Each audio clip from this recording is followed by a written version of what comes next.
Hey folks, David Stewart here. So, does Roald Dahl suck? Well, it depends upon which criteria you are using to evaluate his work and what you're comparing it to.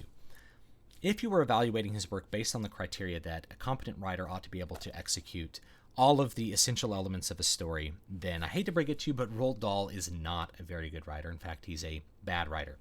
However, I think it's a little bit unwise to just throw someone under the bus, whether they're a musical artist or a writer, and say that they suck without first asking why they're popular and what about their stories is really appealing to people, what sticks with people, and maybe why is it popular over a long period of time in the case of something like Roald Dahl. So what do I think is really good about Roald Dahl? Because that's the lesson that you want to have. If you think that something sucks but it's popular, whatever about it is that's very appealing is appealing enough to overcome all of the other deficits of the work of art. So if you hear a piece of music and you think it sucks and other people like it, you got to figure out why they like it, because there might be something about it that they find highly appealing and they just ignore any of the other deficits. And I think that's the case with most Roald Dahl books. He's very, very good at writing these individual, very funny, very memorable scenes that are definitely highly appealing to children. Most people who like Roald Dahl from when they were kids, not when they're adults. If you go back as an adult and read these with a little bit more critical eye, you will see some of the things that I'm talking about in this video. So just as an example, one of his very popular books, Matilda, I think, which is actually one of his later books, there's a scene in it where this kid, Bruce, is forced to eat an entire chocolate cake in front of the school. Now, this is actually child abuse. Trying to get a child to eat so much that they throw up or get sick, that is, in fact, child abuse. So it's a scene demonstrating child abuse, but the kid wins. So the kid is forced to eat this chocolate cake. The principal wants him to get sick. He doesn't get sick. He enjoys eating the cake. She even slams the plate on top of his head at the end and shatters it, which is assault. And he doesn't even notice it because he's so full of chocolate cake. And all the kids are cheering, and it's a victory of the child over the adults. So with that scene in mind, you can kind of see why that's really appealing to children. First of all, it's funny. There's a lot of funny stuff in it. The pictures in it, if you get one of these illustrated versions, these are like the American illustrated versions, they're very funny to look at. And you have the use of this Roald Dahl device that I talked about in another video. I called it the Roald Dahl / J.K. Rowling device. It's where you use abused children to elicit sympathy from people. And in this case, the child was picked because he's fat. So he's picked because of a deficiency he has on some level. And then the principal, he's eaten the principal's cake, so the principal makes him eat an entire cake as punishment to try to get him sick. And because he's able to eat the cake and enjoy it, it's like he's achieved a victory over the oppressive adult. Most kids, even though they're not abused, are going to find an abused child or a child that is suffering some extreme circumstance to be highly appealing, because they, as a class of person, children as a class of person, are often powerless. They lack freedom, autonomy. They're unable to execute their will. They don't get respect from other people because they're young. So you feel very powerless as a child, and the world is a very scary place. So if you have a child that is in an extreme circumstance, almost any kid can relate to those feelings of, being punished at school, being forced to do something you hate, having to go to school even though school's awful. The other kids are awful to this kid because other kids were awful to you at school at some point. These are extremely common experiences, and they make for really good avenues towards eliciting sympathy from kids and from adults, but I think it's particularly powerful for kids. And most people like these stories when they're kids. So that's what I think he does really well. He does these individual funny scenes. The thing is, those individual funny scenes are not the majority of his books, and they don't fit into any kind of plot usually. So the main deficiency Roald Dahl has is he's not very good at writing plots, and that happens on a couple of different levels. First of all, he's not very good at getting a plot to go forward. He's not very good at having a plot goal, and in a lot of cases, he's not good at creating a central conflict or a central goal in any kind of time frame that keeps the book interesting from when you pick it up. And in a lot of cases, the event sequence is random or contains nonsense or lacks any kind of meaning, and the lack of meaning is definitely in the case with James and the Giant Peach. But James and the Giant Peach is probably a great example of some of this stuff. So James and the Giant Peach, the plot, it actually has one of the better plots of his book. If I start with Matilda, there's no plot goal for Matilda until the very last part of the book. So we only get a plot goal very, very far into the story, about 3/4 of the way into the story. Otherwise, it's just Matilda getting revenge on her parents. So the first third of the book is Matilda getting revenge on her parents. Then she goes to school. There's a bad school principal there, and called the Trunchbull, and then she decides at the very end she's going to get revenge on the Trunchbull because we finally have some revelation that the Trunchbull is especially bad. Even though she was bad to children, she's also bad to the teachers, and so Matilda finally does something about that. But all the space in between, each of those individual scenes, while funny, doesn't connect to each other. It doesn't go anywhere. Matilda never really grows, and none of the other characters ever learn from what is happening to them. They never grow. It's just a presentation of different funny characters in different situations till you reach something at the end where there's a tiny little plot at the end. In fact, the first entire chapter of Matilda is spent without the story. There's no characters, there's no story. It's just Roald Dahl bitching about how parents don't raise their kids right. That parents are castigating teachers for not teaching their kids. This is like when people think this is a new thing. Like back in the day, parents got mad at kids for having bad grades. Now, parents are mad at teachers for bad grades. Like that's actually nothing new. That goes way back. So he just spends the book complaining about how bad teachers have it and about how bad parents are with their kids. Like this next generation don't know how to raise their kids. It's that kind of thing. So that's a good example. Like the individual scenes connect together. You have like 4 or 5 scenes of Matilda just getting revenge on her parents, and then some scenes of kids getting revenge on adults, and then it ends. James and the Giant Peach has a little bit more of an adventure sequence, but nothing happens for any particular reason, and there actually is no goal throughout the entire book. There's no reason to do anything. So it starts off with James being a highly abused child, being forced to chop wood and be a servant for his evil aunts. A wizard shows up for no reason. The wizard has a bag of green crystals, and James clumsily drops them on the ground. They crawl into the soil. James feels bad. A giant peach grows. The ants try to get people to pay them to come see the giant peach. James crawls inside the peach, meets some bugs. The peach comes loose, rolls over the ants, and kills them, because that's what we want, right? We want to get our revenge on our abusive parents. Rolls into the sea, and then there's a bunch of adventures as they float across to America, and then he's very, very happy at the end, living inside the Peach Pit in Central Park. It's a very fantastical story. There is an event sequence. There is a sense of adventure, but it's also full of lots of things that really are never explained or have just no meaning. It's almost kind of like a nihilistic thing.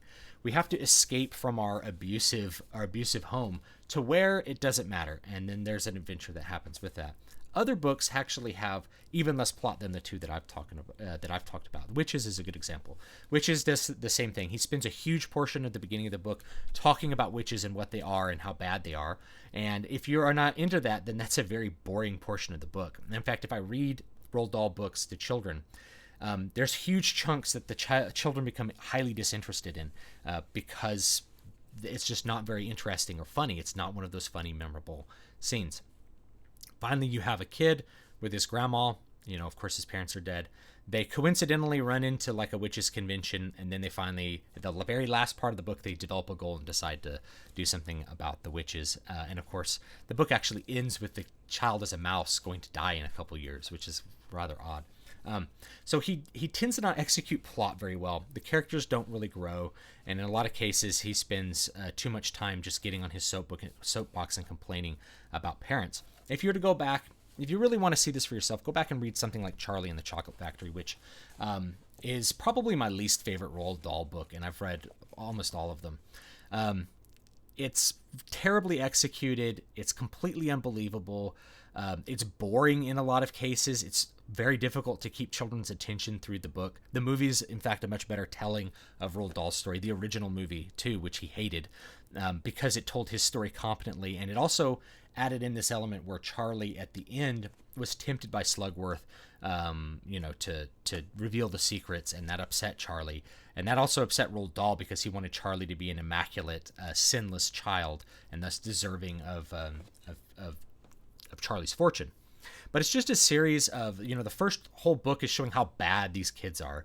And then the next part of the book, each scene is about punishing these children for being so bad.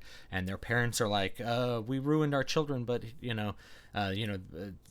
Mike TV gets shrunk, this Augustus Gloop, this fat kid, gets sucked up in the chocolate, this girl gets thrown down the trash. Like all this like really awful stuff happens to these children who are spoiled, like their parents have produced bad children, and therefore they need to be punished. And in fact, he will go on tirades that the children are not spanked enough, they're not hit enough, they're not punished enough, and that's why they're spoiled. There's also these really long songs all through Charlie and the Chocolate Factory, which are just awful and are very boring. And, I try to make up a melody and sing them, and it doesn't make them any more interesting. It's best to just skip those because kids don't find them appealing. It goes on like that. It's just a bunch of scenes of bad things happening to kids, and then Charlie gets the chocolate factory. There's really no plot, and there's not really a goal. You don't know that Charlie's going to get to be the next in line until the very end of the book. It's just about him going through some kind of weird trip through a crazy cool chocolate factory, and that's appealing in its own way because it's a bit of a fantastical journey. But there's still not much of an event sequence there really at all. Some of the things in it are memorable, some of the things that happen to the kids. There's as much in there that's really bad as what's good. And in fact, the first third of the book could probably be, for the most part, cut out, and you wouldn't lose any part of the story or the character development. It's spent showing how bad Charlie's life is and how his parents are poor, like waifish, virtuous poor, taking care of their parents that are all stuck in a bed and won't get out of bed for 20 years. Rather bizarre, actually, set up. And a lot of his books are like that. So the truth is, Roald Dahl is not a good writer in the sense that he is able to write an entire story which flows well. If you wanted to have his contemporaries that wrote similar books that actually had plot, and again, you have to think about when he started writing, back in the 50s, 60s, and 70s, children's books were not thought of as they should have complex plots because they were for children. It's only like post J.K. Rowling that you get children's books that have really exciting event sequences in them. For the most part, they thought children, can't really handle that, or it's not really necessary. But if you think of C.S. Lewis, which by the way, Roald Dahl casts shade at like C.S. Lewis and J.R.R. Tolkien in his books, and has characters read the book, like I think this was in Matilda. She reads their books and then talks about like that they're bad or something, which is, to me, which just came off as so petty and so, I don't know. It's just such a petty little thing to put in a children's book, is to throw shade at other British writers who wrote children's books that were very successful, right? And C.S. Lewis's books are better. They have deep meaning to the stories. There's character setting and plot. The characters grow and progress, particularly in his Chronicles of Narnia. There's tons of character growth in them. The characters are interesting and three-dimensional. They have conflicts with each other. They're just so much better stories than anything Roald Dahl ever did. There's stuff by Lloyd Alexander, another fantasy writer for children. The characters are meaningful. They grow. Kids can appeal to them. In fact, I have one here. So this is The Black Cauldron, which is the second one of the Pride Ink books by Lloyd Alexander. This was made into a Disney movie that almost broke Disney. Fun fact from the 80s. That's very loosely based. The books don't really have a lot to do with the story much at all. But he has a character who's an orphan. He uses some of those devices that help children identify and have an immediate sympathy for various characters. But there's meaning behind each of the stories. There's a goal. Each of the stories introduces a goal early on, and the characters pursuing that goal. And there's conflict between the characters. They're much better books even from Roald Dahl's period in terms of all the elements of the story actually happening. But the problem with comparisons is, if I'm comparing Roald Dahl to Lloyd Alexander, it's a bit like comparing Monty Python and the Holy Grail to The Godfather. Not that this is like the greatest book ever. I think I do have a lot of affection for these, but it's like comparing those two. Monty Python and the Holy Grail doesn't really attempt to tell a story so much as it just attempts to entertain you. And that, I think, is Roald Dahl's primary goal for the books, and he accomplishes that goal in lots of the books.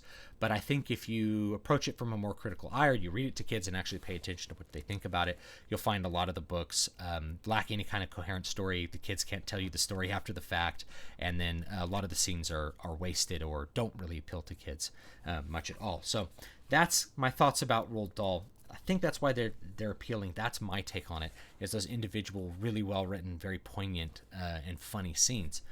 Now, I'm going to throw one more little bit of shade at him, which is I recommend parental discretion for Roald Dahl books. Meaning, I think if you're going to have Roald Dahl stories and you're going to read them to your kids, you talk to your kids about what's going on in the stories, because he advocates spanking. He advocates like corporal punishment. He has an attitude towards parents that's highly, highly negative, and I understand why that appeals to children, because children often have conflict with their parents. But if you're a parent and a child, you don't want your child to take away from that story that the adults are the enemy somehow, and the adults are bad, or your parents are trying to punish you, or that they are an abused child like the kid in Roald Dahl's book.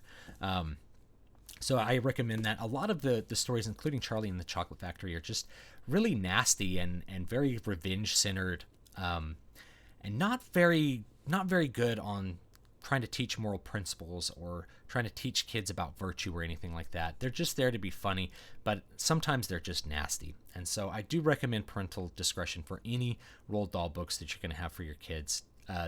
Time has not aged them very well, in my opinion, and it certainly has not aged them in terms of peaceful parenting or anything like that. It's very much a product of like old England or the old way of things, which is where like you beat your kids to keep them disciplined, and if you weren't beating them enough, then the kids would come out horrible and angry and spoiled and entitled and all of these sorts of things, which may be true on a certain level, but he presents a lot of caricatures of them. So it's good to talk to your kids about that. Why do you think Mike TV always paid attention to TV more than anything else? And the kid might say, well, because he I don't know why, because TV's fun, and I guess he likes TV. It's like, well, he had too much TV. His parents let him watch too much TV. That's why we don't let you watch too much TV. There's lessons there if you stop and talk about your kids. It's just the way they're presented tends to be, from my perspective, a little bit nasty. So there's my thoughts about Roald Dahl. Does he suck? Well, if you're comparing him to Lloyd Alexander, yes. If you are just saying, well, I want something that kids find funny and entertaining, then absolutely, James and the Giant Peach might be funny and entertaining. If you're willing to skip ahead sometimes when he goes on and on about tying 50 shoes onto a caterpillar for some reason, or if you want to read Charlie and the Chocolate Factory, be willing to accept that some of the parts are not so interesting for kids as well. So thank you so much for watching. Don't forget to like, comment, and subscribe, and let me know what you want to see in here. And I try to oblige such as I can. This is a little bit of a follow-up to a lot of people saying, how could you compare Roald Dahl to J.K. Rowling?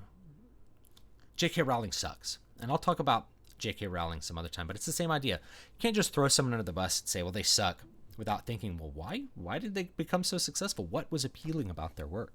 And I think Harry Potter, I've talked a little bit about what's appealing with Harry Potter, but J.K. Rowling as a writer is much more competent than Roald Dahl is, as far as having all those elements of the story.